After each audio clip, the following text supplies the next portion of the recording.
নমস্কার, আমি সুচন্দ্রা পজিটিভ বার্তার বিশেষ অনুষ্ঠানে আজ আমরা কথা বলবো একটি অন্যতম বিষয় নিয়ে। ছোটবেলা থেকেই সকলেই ভাবে যে তুমি বড় হয়ে কি হবে, ডাক্তার, ইঞ্জিনিয়ার বা টিচার। এই অপশনের মধ্যেই কিন্তু ম্যাক্সিমাম মানুষ ঘোরাফেরা করে। কিন্তু আধুনিক যুগে এই অপশনের পাশাপাশি আরও অনেক কেরিয়ার অপশন রয়েছে, যাতে রয়েছে ভালো আয়ের সুযোগ, তেমনি নিজের প্রসার ঘটানোরও অনেকখানি সুযোগ, নিজের জীবনকে সুন্দর করে গোছানোর সুযোগ। আজকে জানবো আমরা সেই বিষয়গুলি নিয়েই, আধুনিক যুগের কেরিয়ার অপশানগুলি কি কি আছে সেগুলি নিয়েই। আজ আমার সাথে স্টুডিওয়ে রয়েছেন ইফতিকার আলম মহাশয়। উনি স্বাধীন স্কিল ডিপার্টমেন্টের একজন শিক্ষক। ওনার সাথে আজ আমরা আলোচনা করব আধুনিক যুগের কেরিয়ার অপশানগুলি নিয়ে। নমস্কার স্যার। নমস্কার স্যার, এই মুহূর্তে এআই এবং মেশিন লার্নিং এটা একটা খুবই প্রচলিত টার্ম, বিশেষ করে ইয়াংস্টার্সদের মধ্যে। এটা নিয়ে কেরিয়ার অপশনটা যদি একটু বলেন। আচ্ছা, প্রথমত বলতে হয় যে আমরা যে কেরিয়ারটা ফলো করি, ঠিক আছে, সেটা হচ্ছে যে আমাদের ধরুন আমাদের গ্র্যান্ডফাদার বা যারা এসছেন তাদের একটাই যেটা ছিল যে মানে টিচিং প্রফেশন হলে ভালো হয়, বা কেউ ডক্টর প্রফেশন হলে ভালো হয়, সেগুলো।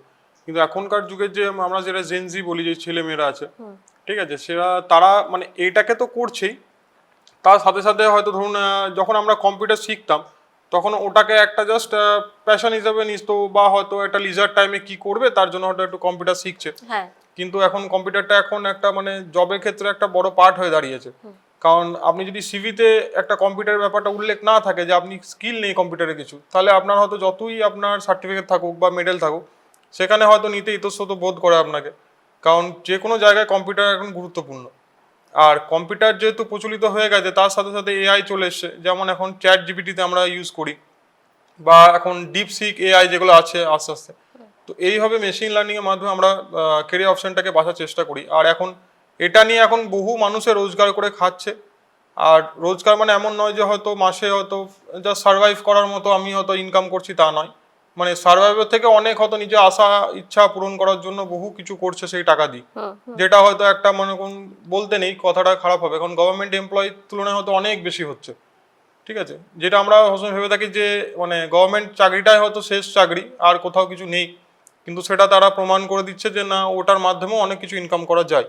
তো সেই জায়গাতে আপনি যে দক্ষতা অর্জন করতে না পারেন, তাহলে কিন্তু মানে বর্তমান সমাজে প্রবলেমটা অনেক দাঁড়িয়ে পড়ে সেরকম ব্যাপার। আচ্ছা, যদি উদাহরণ হিসাবে আমরা কাউকে তুলে ধরতে পারি, তাহলে আমরা কার কথা ভাববো এই মুহূর্তে? সেই হিসাবে বহুজন আছে। আচ্ছা, যদি উদাহরণস্বরূপ বলা যায় তাহলে তন্ময় বক্সী আছে ধরুন। ভারতে একদম এআই বংশদূত যাকে বলা হয়, ঠিক আছে। তিনি ধরুন আইবিএম ওয়াটসনে 12 বছর বয়স থেকেই কাজ করেছেন, আর গুগল মাইক্রোসফটেও এখনো কাজ করছেন। আর আরো বহু তার কাজ করার ইচ্ছা থাকে, নিশ্চয়ই আছে অবশ্যই। মানে এআই এবং মেশিন লার্নিং এর একটা বড় ক্ষেত্র রয়েছে, যেখানে আমাদের এই প্রজন্মের ছেলেমেয়েরা চাকরির একটা বা নিজের কেরিয়ারের একটা সম্ভাবনা দেখতে পারে। আমার আর একটি প্রশ্ন আছে আপনার কাছে, যে এই যে ডিজিটাল মার্কেটিং এবং সোশ্যাল মিডিয়া ইনফ্লুয়েন্সার বা এইটার কি কেরিয়ার প্রসপেক্ট আছে? দেখুন, ডিজিটাল মার্কেটিং এর তো অবশ্যই এখনকার যুগ চলছে, ঠিক আছে। এখন যেটা এখন সম্প্রতিকালে হয়তো অনেকের কাছে নিউ জিনিসটা, ঠিক আছে, এআই মডেলের মাধ্যমে অনেকে চেষ্টা করছে। যেমন আমরা অনেক ইনস্টাগ্রাম পেজ দেখি, যেখানে হয়তো আমরা কোনো মানে অ্যাক্ট্রেসকে দেখছি বা কোনো মডেলকে দেখছি, ঠিক আছে। সেটা কিন্তু বাস্তব জীবনের সঙ্গে তার কোনো সম্পর্কই নেই, হয়তো বাস্তব জীবনে তার কোনো অস্তিত্বই নেই। কিন্তু সেটাকে এমন ভাবে বানানো হচ্ছে যে তিনি বাস্তবের মধ্যে এমন মিলিয়ে যাচ্ছেন যে মনে হচ্ছে হয়তো আমাদের পৃথিবীতে তিনি একজন ব্যক্তি হিসেবে রয়েছেন, ঠিক আছে। তো সেই মাধ্যমে অনেক কিছু ডিজিটাল মার্কেটিং করা হয়, এবং তার যে প্রসারটা হয় তার পেছনে হয়তো আপনি ভাবছেন যে হয়তো কোনো মহিলা আছেন যিনি এই জিনিসটা করেছেন, একদমই থাকে না। সেখানে নর্মাল আমাদের মতো কোনো ছেলেরা তার সেই মডেলটাকে তৈরি করেছে, এমনভাবে প্রেজেন্ট করছে যেন একদম বর্তমান সমাজের মধ্যে মিলিয়ে যাওয়া একজন মানুষের মধ্যে থাকে। তারাই হয়তো ডিজিটাল মার্কেটিংটা করে দিচ্ছে। আর আদার্স আপনি যদি কোনো কিছু এখন অনেক এজেন্সি আছে, ঠিক আছে, সেই হিসাবে যেমন মঙ্কি আছে, রণবীর আলাবাদিয়ার একজন আছেন, ঠিক আছে। সোশ্যাল মিডিয়াতে দেখা যাচ্ছে যে যেহেতু ইনস্টাগ্রাম এবং ফেসবুক আমরা ব্যবহার করছি, সেক্ষেত্রে প্রচুর ফলোয়ার্স থাকে একটা ব্যক্তি। সেই ফলোয়ার্সের বাংলায় বোঝাই যাচ্ছে যে অনুগামী, তিনি যেটা বলবেন সেটা অনেক বেশি গ্রহণযোগ্য। হ্যাঁ, এইরকম অনেকগুলি ক্যারেক্টার আমরা দেখতে পাই এই মুহূর্তে। আমার আরেকটা জিনিস জানার আছে, ফ্রিল্যান্সিং ও রিমোট কাজ, এই বিষয়টা কি? ফ্রিল্যান্সিং এবং রিমোট কাজ ধরুন একদমই যেটা বলতে হয় যে ডেস্ক ওয়ার্ক বলতে পারেন, ঠিক আছে, বা আপনি যে ঘরে বসে বা ওয়ার্ক ফ্রম হোম যেটা বলে যে আপনি কোনো অফিসের সাথে যুক্ত নেই বা কোনো কোম্পানির সাথে যুক্ত নেই, আপনি নিজের কাজ নিজেই করছেন।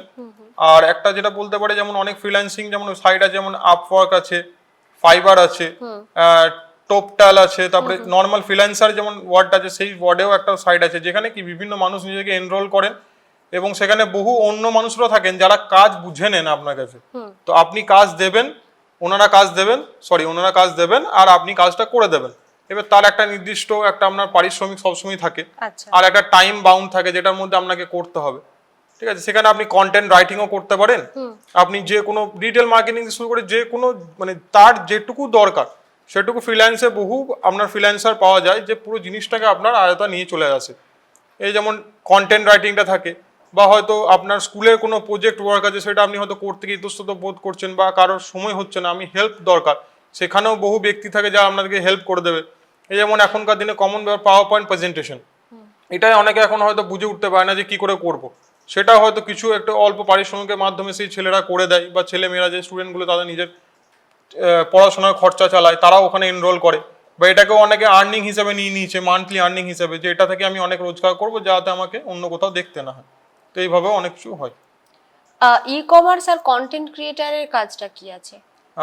ই কমার্স বলতে আপনি ধরুন আমি একজন দোকান খুলেছি, ঠিক আছে, আমার দোকানটা আমার পাড়াতেই পরিচিত, কিন্তু অল ওভার ইন্ডিয়াতে পরিচয় আনার জন্য আমাকে একটা প্ল্যাটফর্মে যেতে হবে।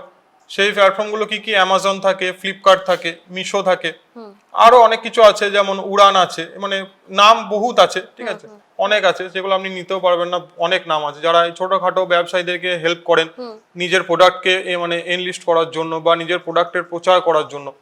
তো এইভাবে আপনি করতে পারেন। যেমন একটা উদাহরণ বলতে পারি, মিশরি একজন আছেন, ঠিক আছে, বা ফ্লিপকার্টে বলতে পারেন, ফ্লিপকার্টে সঞ্জীব বনসাল এরকম এইগুলো আছে, ঠিক আছে। তো এইভাবেই যে ফ্যামিলিগুলো আছে বা তাদের যে প্রজন্মরা তারা এইভাবেই মানে গরিব বা ধরুন যারা একদমই উঠতে পারে না, যেসব দোকানদাররা বা তাদের প্রোডাক্টটা কী করে বিক্রি করবো সেটাও তো বুঝতে পারে না, তো তাদেরকে শেখায়, তাদেরকে মানে জাগ্রত করে যে একটা মানে আপনার দোকানের বাইরে বা আপনার কলোনির বাইরে আরও দুনিয়া আছে, যে আপনার যেখানে আপনি প্রোডাক্টটা এনলিস্ট করলে আপনার প্রোডাক্টটা সেখানে বিক্রি হবে, আপনার ইনকামটাও ভালো হবে। তো এইভাবেই ওনারা ই কমার্স ব্যাপারটা দেখেন। আচ্ছা, সেক্ষেত্রে আপনাকে একটা জিনিস জানিয়ে রাখি যে আমরা একটা শান্তিনিকেতন মেডিকেল কলেজের একটা তত্ত্বাবধানেই বলতে পারেন, একটা sdmarket.com আমাদের আছে ই কমার্স সাইট, যেখানে যে কোনো ব্যক্তি ফ্রিতেই সেখানে তার পণ্য এনলিস্ট করতে পারে, ভিজুয়াল করতে পারে, লোকের কাছে আরো পৌঁছাতে পারে। যেমন ধরুন স্টার্ট আপ বিজনেস বা এন্টারপ্রেনারশিপ, এটা কিন্তু একটা সময় ছিল যখন তুমি পড়াশোনা করেছো, তুমি বিজনেস এই মুহূর্তে করবে না, সেই মানসিকতার কিন্তু অনেকখানি সামাজিক স্তরে বদল এসেছে। এই মুহূর্তে স্টার্ট আপে অনেক ইয়াংস্টার্স আসছে, এন্টারপ্রেনারশিপ ডেভেলপমেন্ট করছে, এই বিষয়টাকে কিভাবে দেখেন? দেখুন, আমাদের বর্তমান সমাজকে বলবো না ব্যাকওয়ার্ড যদি আমি যান, সেই হিসাবে একটা কথা সবসময় বলেন যে পড়াশোনা যখন করেছে সে গভর্নমেন্ট চাকরিই করবে, তাছাড়া অন্যদিকে মন দেওয়ার দরকার নেই। হয় পড়াশোনা করতে হতো না, ব্যবসা করতে, আর যখন পড়াশোনা করেছো সেখানে আপনাকে গভর্নমেন্ট চাকরি করতে হবে, ঠিক আছে। কিন্তু পড়াশোনা মানেই যে সবসময় গভর্নমেন্ট চাকরি এটা নয়, পড়াশোনার ব্যাপারটাকে কাজে লাগিয়ে বহু কিছু করা যায়, ঠিক আছে। যেমন আপনি যদি এখন হয়তো ব্রোকার, যেগুলো ব্রোকার বলি আমরা, ঠিক আছে, বাংলা ভাষা দালাল বলি কিন্তু ইংলিশে আমরা ব্রোকার বলি, তাদের যেমন একজন ট্রেডিং প্ল্যাটফর্ম খুলেছিলেন জিরোদা, ঠিক আছে, নিতিন কামাত বা নিখিল, দুজন ভাই নিখিল কামাত।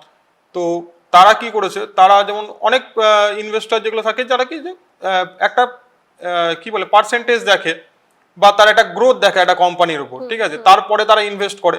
তো সেরকম অনেক বহু কোম্পানি আছে, কিন্তু ইনাদের একটা মেন যেটা হাইলাইট আমি বলবো, তারা কোনোদিনও কোনো কোম্পানির কাছে বা কোনো ইনভেস্টরের কাছে কোনো ইনভেস্টমেন্টই নেননি, মানে পুরোটাই বুস্টার মানে ওটাই যে তাদের কোনো ইনভেস্টমেন্ট তারা তাদের কোম্পানিতে নেননি, তারা যেটা ইনকাম করেছেন সেটাকেই কাজে লাগিয়ে তারা কোম্পানিটাকে গ্রো করেছেন। আর এখনকার দিনে বলতে গেলে সেটা একটা বড় সাকসেসফুল কোম্পানি, একটা $1 বিলিয়ন কোম্পানি। তো তারাও একজন ইন্সপিরেশন ধরুন।